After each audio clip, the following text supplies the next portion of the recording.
even though technically you're giving back, you're actually like feeding yourself in that process of learning about yourself and what you didn't know.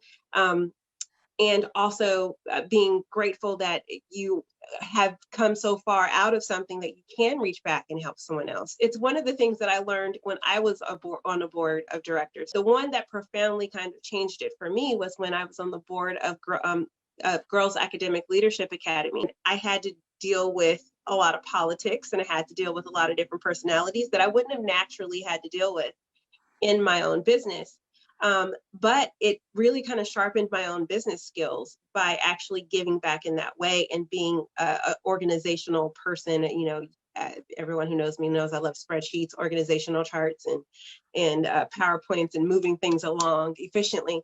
But to do that with, you know, 300 or 400, you know, sets of adults who are wildly and have their own ideas and their own concepts was something that I hadn't necessarily had to do. I did a world of good. I got to connect with a bunch of different really awesome companies like Oracle and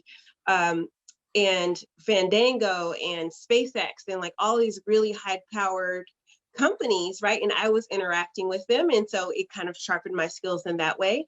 But then also I got to be passionate about like helping girls' education and the future workforce of women and advocating for them and like telling people like, hey, these girls in STEM, they'll kick your butt. They may be cute and those ponytails may be pulled high, but don't sleep on these girls. They will make it happen. And I got to be passionate about like pouring into girls that looked like me, which they all looked like all of us, really, to be honest. It's such a diverse group of girls, but they looked like me, and some of them came from scenarios that were like me, but some of them came from scenarios that were a little rougher, some a little nicer. It was a really mixed bag, but they all had the same battle ahead. There was a glass ceiling that they were going to have to shatter in the industry that they were going to go in.